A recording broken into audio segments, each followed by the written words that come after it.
Coucou tout le monde, un grand bonjour à tous. J'espère que vous allez bien. Alors aujourd'hui, le sujet de l'enquête, j'ai décidé d'aller voir avec Anne-Julie l'agoraphobie. Voilà. Beaucoup de personnes quand même sont confrontées à, on va dire, à des degrés plus ou moins importants, cette agoraphobie, ce mal-être dans les lieux publics, la foule. J'avoue, il y a encore quelques années en arrière, j'avais ce mal-être. Alors j'étais pas au stade de certaines personnes à ne plus pouvoir sortir, mais vraiment ce mal-être quand même des bains de foule. Et d'ailleurs, j'ai travaillé pas mal là-dessus, hein. Des choses qu'on a, on va dire, levées, modifiées. J'avoue qu'encore aujourd'hui, pour certaines raisons que vous découvrirez d'ailleurs dans cette enquête, eh bien j'ai toujours un peu quand même de gêne dans les bains de foule où je me sens pas plus à l'aise que ça. J'aime pas trop être entouré de monde. Voilà, donc n'hésitez pas à commenter l'enquête, ce que vous en avez pensé. Vous pouvez aussi raconter votre expérience. C'est toujours avec plaisir que qu'on lit vos commentaires. Et puis pensez aussi à liker cette vidéo et puis à vous abonner à notre chaîne pour voir eh bien, toutes nos autres enquêtes à venir. Et vous pouvez aussi, ça vous permet après de nous trouver facilement pour aller voir toutes les thématiques que nous avons déjà traitées qui sont diverses et variées. Je vous souhaite une belle journée à tous et une bonne lecture. À bientôt. Ciao, ciao.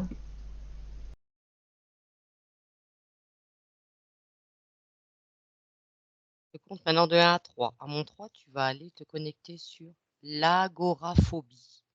1, 2 et 3. Ouais.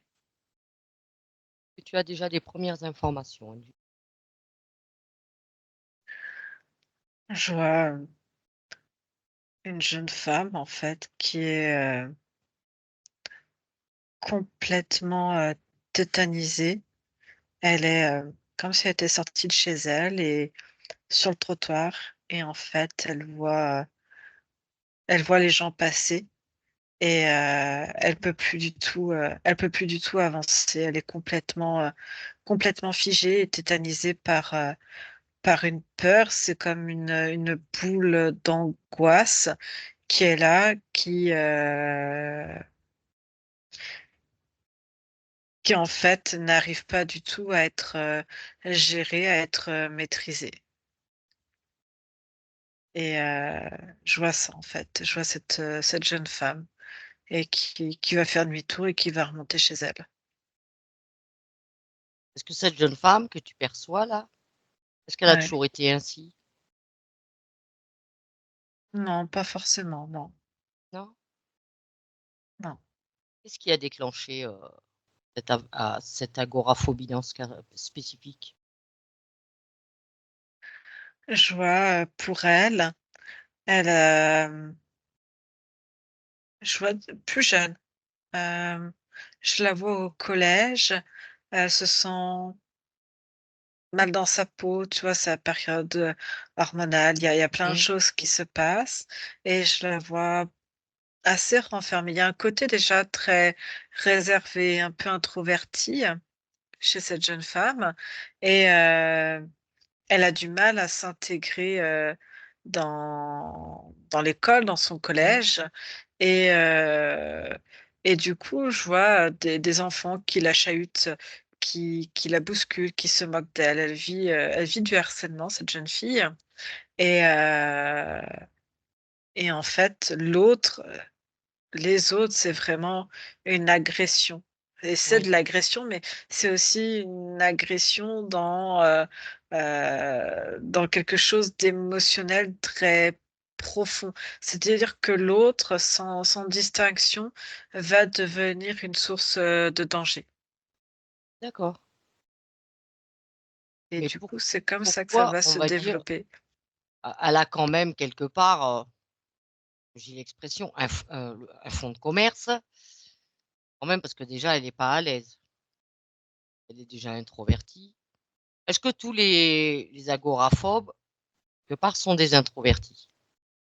Non, Non. Non, ce que je vois, c'est plusieurs comme si tu pouvais ranger, l'agoraphobie, j'ai envie de te dire, je vois, Trois 3 catégories? stades.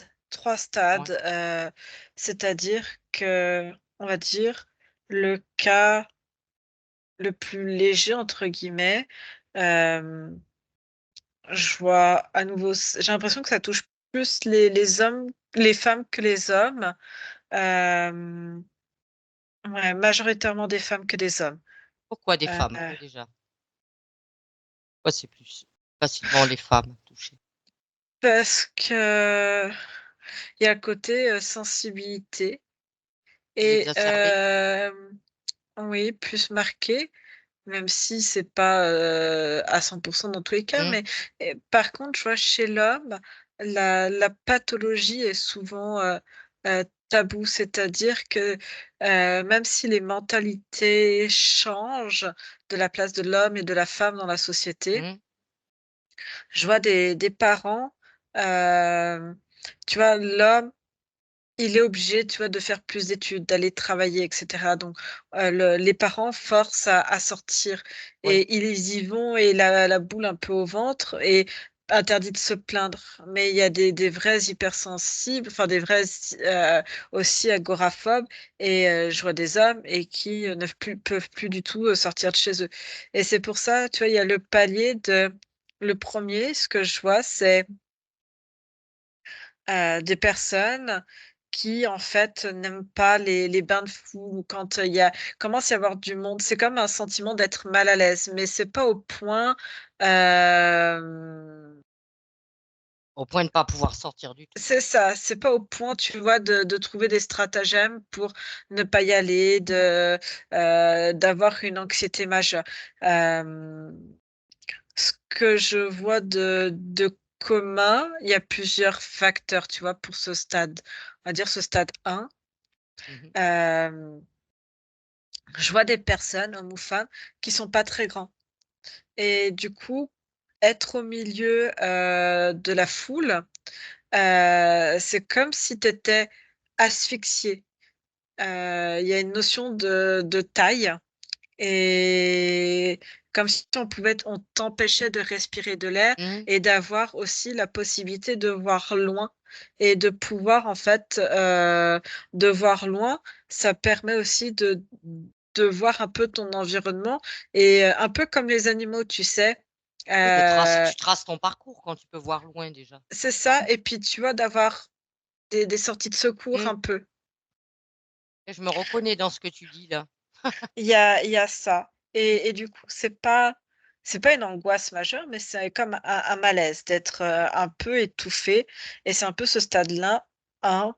Hem, je vois chez certaines personnes, hem, l'hypersensibilité, il y en a aussi, des personnes qui, ressentent les émotions des uns des autres et ça peut créer un malaise si tu ne sais pas, maîtriser ça, tu vois? Mmh. Et chez certaines personnes qui ont conscience de ça, ça peut, voilà, ne pas aimer la foule, mais pas au point d'avoir une anxiété, générale. Est une forme d'empathe quelque part? Oui, ouais. Après, tu as le stade 2 où vraiment la personne arrive quand même à sortir de chez elle. Mais il y a vraiment une anxiété qui prend le dessus. Je vois la personne qui va commencer à faire des détours pour, éviter, de prendre, par exemple, des transports en commun ou aller dans des spectacles, Mmh. d'aller, des zones à forte affluence. Ouais. Heu, parce que l'anxiété, provoquée par la foule, heu n'est plus du tout, n'est plus gérable en fait, ça Mmh. ça devient très compliqué. Hem et ça entraîne aussi un certain isolement Ouais. et puis après tu as le stade 3 où là vraiment, tu vois, j'ai des personnes qui ne sortent plus du tout de chez elles parce que même sortir, dans le couloir et de rencontrer quelqu'un. Euh, et je vois une jeune femme. Le fait de rencontrer quelqu'un, c'est mais est-ce que cette personne, elle va me parler, mais qu'est-ce qu'elle va dire, qu'est-ce qu'elle va penser, est-ce qu'elle va m'agresser, qu'est-ce qu'elle va vouloir de moi? Il y a toujours cette notion comme, en fait, Persécution? plus, ouais, ouais, c'est ça, en fait. De se demander jusqu'à quel point l'autre va. C'est comme si cette jeune femme n'avait plus de barrière, n'avait plus de protection, et l'autre, en fait, est vécu comme une intrusion. Comme, enfin, c'est quelque chose de très violent, psychologiquement, émotionnellement, physiquement, et, et même dans l'énergie, tu vois. Elle a l'impression que la moindre parole, le moindre, ouais, l'autre est une véritable agression. Et tu vois, c'est même une forme d'agoraphobie, mais que même si tu n'as qu'une seule personne, l'autre est un danger, en fait. Et et tu vois, cette femme, elle n'a plus de protection, en fait. C'est comme si elle n'arrivait pas à s'isoler, en fait, et à se sentir bien. Après, je vois, ça cogite énormément à la sphère mentale. Il y a tous les Rumination? scénarios. Tous Ouais. les scénarios possibles sont vus, et généralement, c'est pas des scénarios positifs où cette personne se dit, je vais pouvoir sortir et tout va bien se passer. Et que si une personne me regarde, c'est pas forcément moi qu'elle regarde, mais Hmm. peut-être derrière, ou elle va juste regarder parce que, comme à chacun, on va Ouais, bah, de toute regarder façon, qui est présent dans son environnement pour pouvoir jauger les uns les autres et se positionner, quoi. si les scénarios étaient positifs, la personne sortirait. Oui aussi, mais si tu veux, dans tous ces scénarios, il n'y en a pas un Ouais. auquel se raccrocher comme une bouée de secours, quoi. Ouais. C'est toujours tout dans le négatif, dans le dramatique et Ouais. Et si tu veux, et plus cette personne se conditionne, et plus effectivement tout va être vécu comme une agression, donc elle n'aura que des exemples d'agression, euh, et, et elle va, en fait, c'est comme un cercle vicieux. Et tu vois, pour ces deux derniers cas de figure, il y a une hypersensibilité qui est exacerbée. Euh, je vois aussi comme, et non maîtrisée, et je vois aussi des personnes qui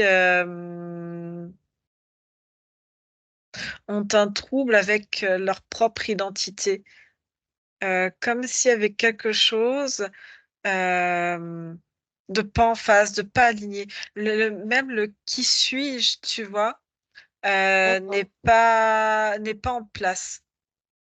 Et si le qui suis-je n'est pas en place, euh, où tu vois, il y a un tout petit truc où on essaye d'avoir un semblant, où on se raccroche Hmm. à un je suis, tu vois, mais Oui, je suis un être, tu vois, vraiment l'être à part entière, une identité profonde. Ben ça, c'est pas en place. Et du coup, les moindres petits piliers que la personne essaye de se mettre en place, ils sont très fragile. branlants en soi, Hmm. exactement. Et, et c'est-à-dire qu'il n'y a plus de limite. C'est-à-dire, c'est comme si tu étais, je voyais des énergies complètement éparpillées, sans structure, sans forme, ce qui aussi révèle que la personne n'arrive pas à s'identifier à elle-même, à quelqu'un. Et du coup, quand elle arrive dans l'espace de quelqu'un d'autre, eh ben, il y a plus de limite, en fait. C'est-à-dire que, il y a comme un risque de fusion, tu vois, avec les personnes Ouais. qu'elle peut rencontrer et avec tout ce que comporte l'autre. Et ça amplifie l'hypersensibilité, tous les ressentis, et comme une peur que l'autre vienne, j'ai grignoté Oui. l'espace, même ta propre énergie, ta propre identité, même si c'est éparpillé, ça reste un mode de fonctionnement. Et comme si l'autre était capable de venir ronger tout ça. Tu vois ce que je veux dire? Oui, oui. Et justement, Et si jusqu'au point de disparaître. tu observes ça d'un point de vue, on va dire, énergétique, qu'est-ce qui se passe dans ces cas-là une de ces personnes est, on va dire, est mise au milieu de la foule, qu'est-ce qui se passe d'un point de vue énergétique? Hem, Plusieurs choses, dans ce cas extrême, par exemple, avec cette femme qui n'a plus conscience de qui Mmh, elle est, elle n'arrive pas à s'identifier, heu, au milieu des autres. Ben, c'est comme si elle prenait elle était les autres sans être elle. Hem, Pareil, tu vois, pour les quelqu'un qui est hypersensible, elle va tout ressentir et ressentir qui sont les autres et j'ai comme un effacement, de l'énergie et même de l'identité. Comme si ces personnes, qui ont cette agoraphobie, cette peur, tu vois, de tout ce qui est social, enfin, je mmh, sais pas comment dire ça. mmh. Hem, Contact extérieur? je les vois comme, ouais, fondre, en fait, dans la masse et disparaître. C'est la disparition de l'être, en fait, qui se passe D'accord. et c'est quelque chose, ouais, de très fort. Mais ça veut dire que même avant, il y a des choses qui ne sont pas en place par rapport, à la sensibilité, mais aussi par rapport à l'identité. Oui. Et on retrouve à chaque fois ça, Ouais, ça l'identité revient, c'est des et des des choses qui reviennent dans tous les cas de figure. mmh. Mmh. Alors que le cas numéro un, tu vois, est un petit peu différent. C'est la sécurité, c'est-à-dire qu'on va pas être dans cette disparition, mais un peu d'assurer une survie s'il y a du monde et c'est ça. Moi, je me voyais plutôt dans le cas numéro un avant, c'est-à-dire, Mmh. pas au point de pas pouvoir sortir, mais ne vraiment pas être bien dans des bains de foule et alors me sentir, mais alors, vidé de mes énergies quand je rentrais, mais j'étais épuisé quoi, comme si on m'avait tout pompé Il et y pourtant a, sans avoir fait d'échange, hein. parce qu'en fait, mais je vois que ça a changé chez toi Ah mais après oui, les séances d'hypnose et oui, en prenant confiance. Le cas numéro un, il y a quand même un problème dans l'énergie et comment tu arrives à savoir qui tu es et faire le distinguo aussi avec l'énergie des autres et ne pas se laisser comme, engouffrer, comme encapsuler, tu vois? d'accord. Et je vois, c'est des choses, il y a, ça peut être, de toute façon, même si tu as pas l'échange, tu as quand même des échanges énergétiques qui se passent, des Ah prises oui, d'informations subtiles et si tu as pas les barrières ou des fréquences assez hautes, ben, ces barrières et ben, l'autre traverse en fait, te hein, pompe tout, oui. c'est comme si on était des éponges Mmh. et tu vois je vois il y a les concerts, les bains de foule, mais même, tu vois, d'aller au supermarché. Il y a quelque chose où, vraiment les fréquences sont différentes, hem, mais ça, c'est encore un autre sujet, tu vois? Mais il y a autre chose qui est mis en place dans l'effondrement de l'énergie quand tu es au supermarché. D'ailleurs, je peux encore dire quand même si je suis pas agoraphobe, que j'ai, voilà, travaillé sur ma confiance en moi, mon identité, tout ça. Mais j'ai toujours quand même aujourd'hui, je ne suis vraiment pas bien quand même. Je je n'aime pas aller dans les bains de foule. Je n'aime pas ça, je suis vraiment pas à ma place. Comme tu viens de dire, c'est trouver sa place au milieu de Voilà, et que je suis d'exister au milieu. désorientée, un peu comme désorientée, c'est puis je sens que ça me prend le chou, tu sais? Ça me prend la tête quoi, tout ce monde-là, ce bain de foule. Bah, aussi le souci, c'est comme le cas numéro dans le cas numéro un. Toi, tu es petite, tu vois? Tu fais 1,50 Oui, m, eh oui, 1 m heu, 54, c'est vite bouffé, hein. voilà, donc tu es toute petite, donc effectivement, il y a physiquement cet effet, tu vois, de hop, tu deviens de plus en plus petit et d'être comme étouffé, quoi, tu vois? Mmh.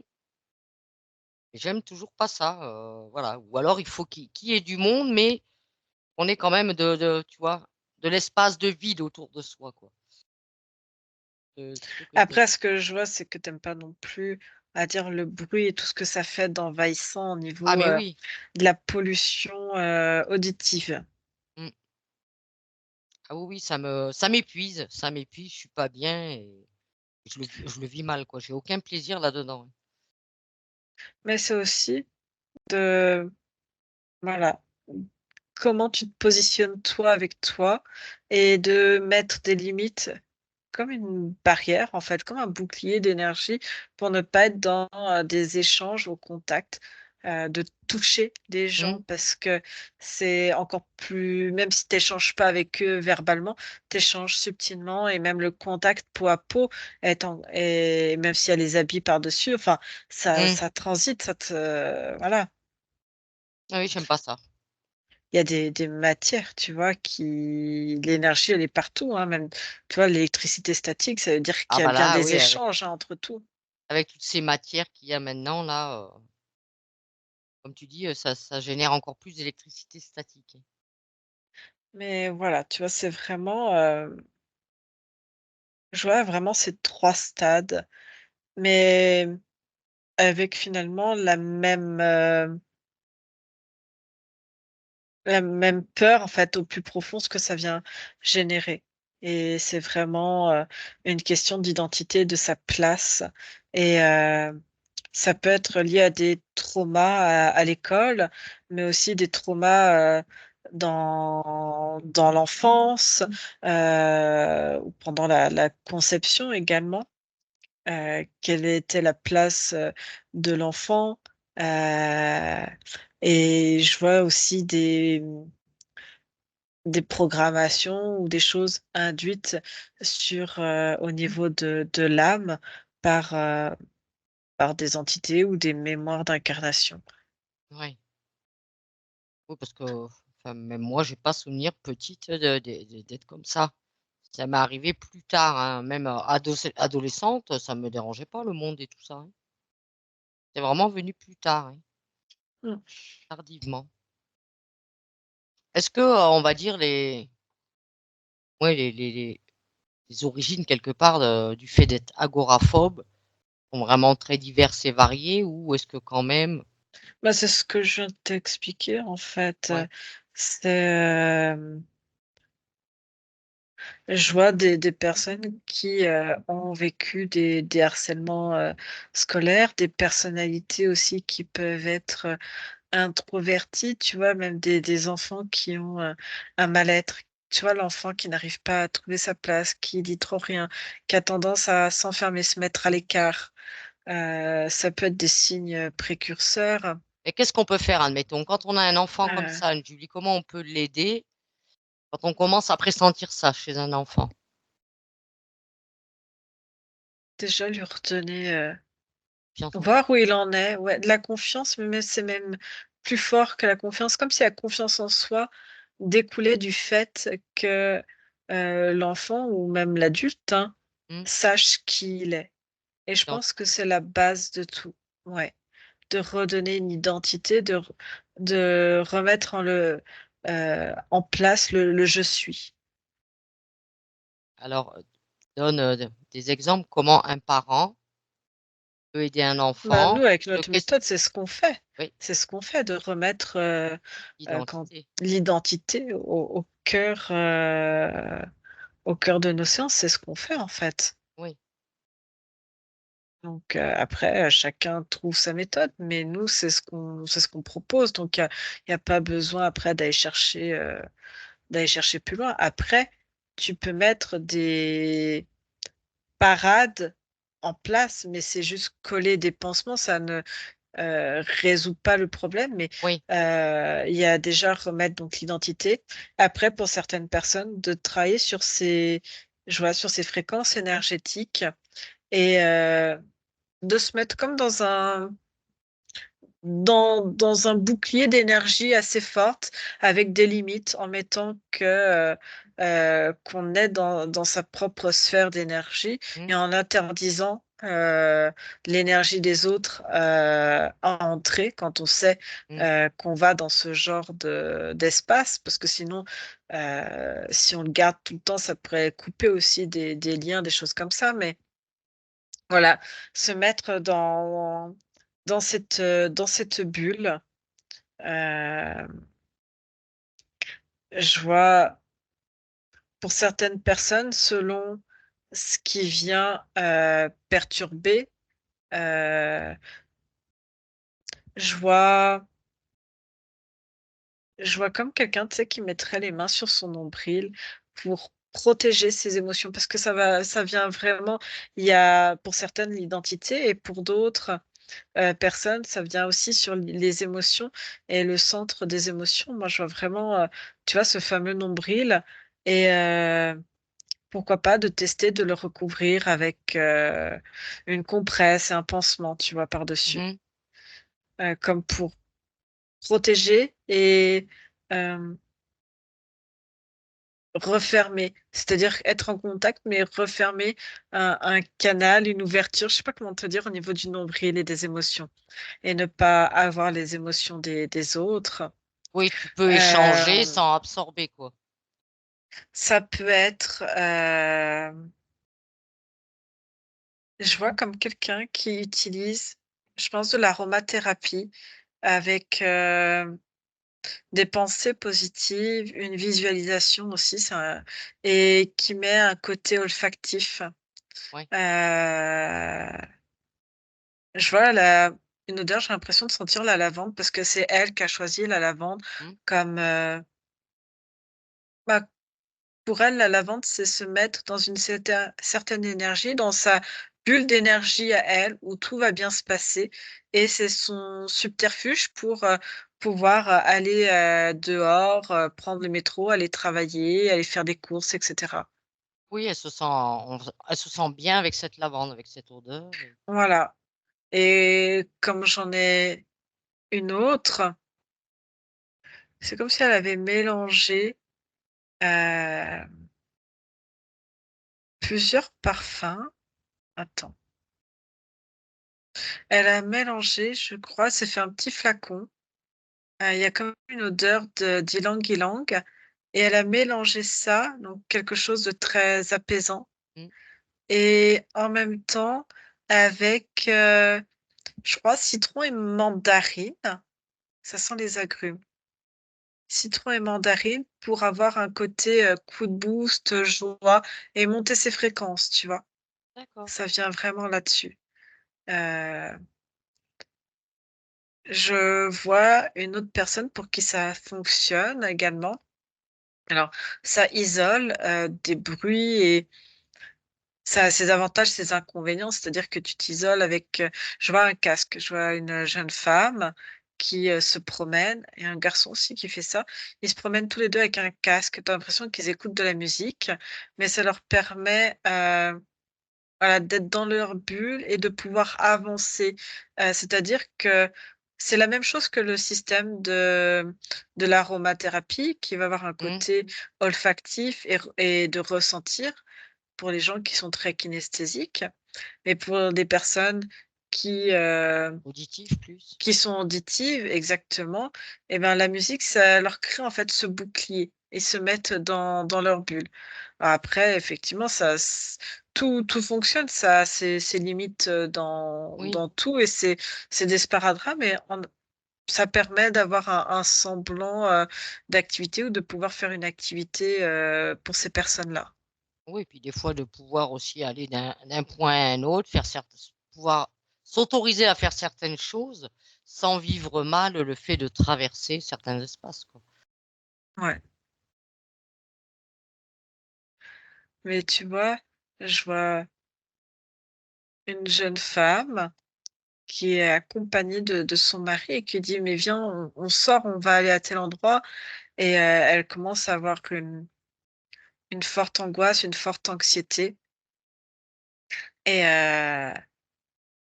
en fait, lui n'arrive pas à comprendre parce que c'est pas rationnel et en fait si, alors c'est pas rationnel comme ça de comprendre pourquoi on il y a cette agoraphobie, mais si c'est rationalisé, c'est expliqué, c'est de l'hypersensibilité et c'est, la place de l'identité, le «je suis» qui est pas en Mmh. place, en fait et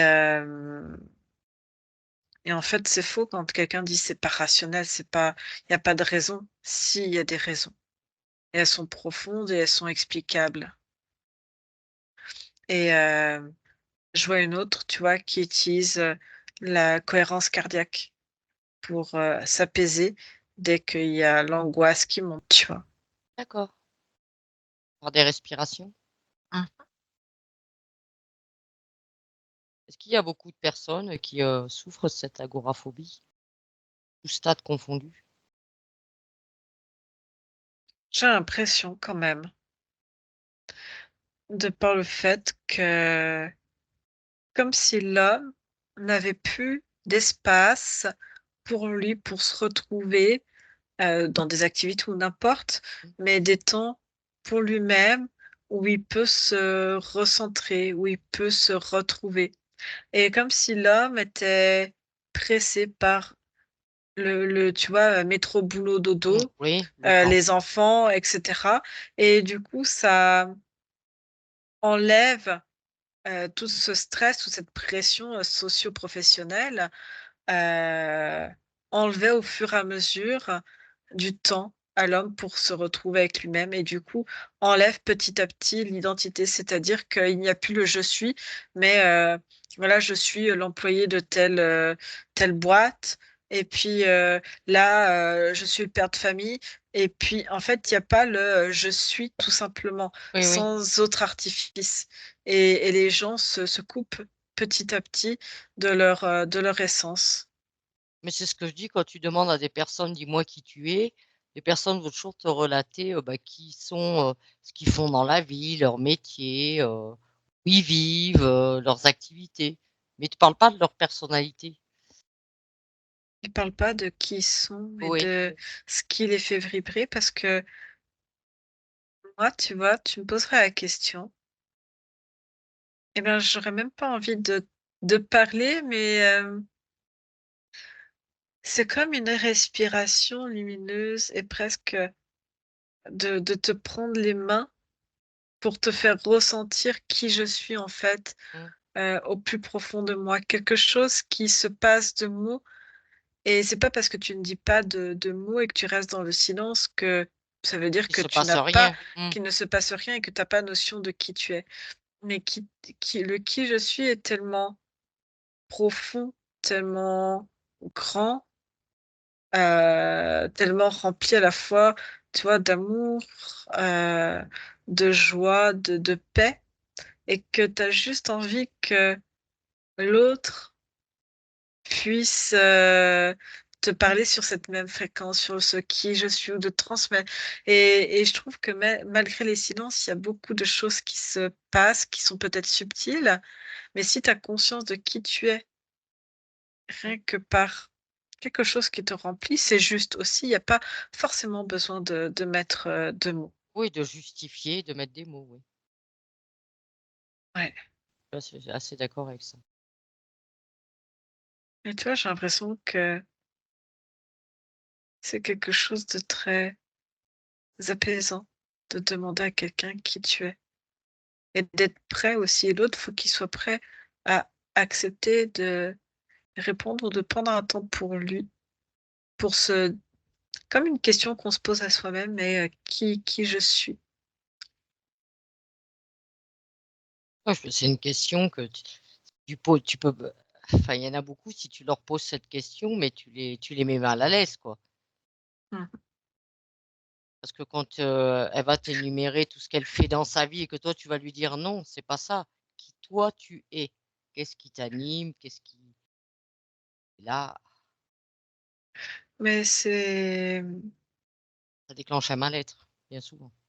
c'est un mal-être et si tu veux, on n'a pas appris aux gens de comment dire? C'est pas de respecter les silences, mais de communiquer à travers le silence. Parce qu'il y a des choses qui ne se disent pas, mais qui sont encore plus puissants, plus vibrants. Mmh. Et Anne-Julie, qu'est-ce que tu aurais comme conseil à donner à ces personnes qui vivent l'agoraphobie? Qu'elles sont entendues, qu'on a les moyens de les comprendre, de les entendre et surtout qu'il y a le tu vois, je vois cette femme et j'ai envie de lui dire: «Moi, je vois qui tu es au plus profond de toi et je te respecte» et le te respecter, c'est: «Regarde, moi, je vois même si tu ne sais pas qui tu es, moi, je vois la forme que prend ton identité, même si Mmh. il y a des choses qui sont pas rangées correctement, si je puis dire. Mais quelque part, j'arrive à voir quelle place elle a, qui elle est et dans si tout cela est reconstruit, que c'est possible d'être reconstruit.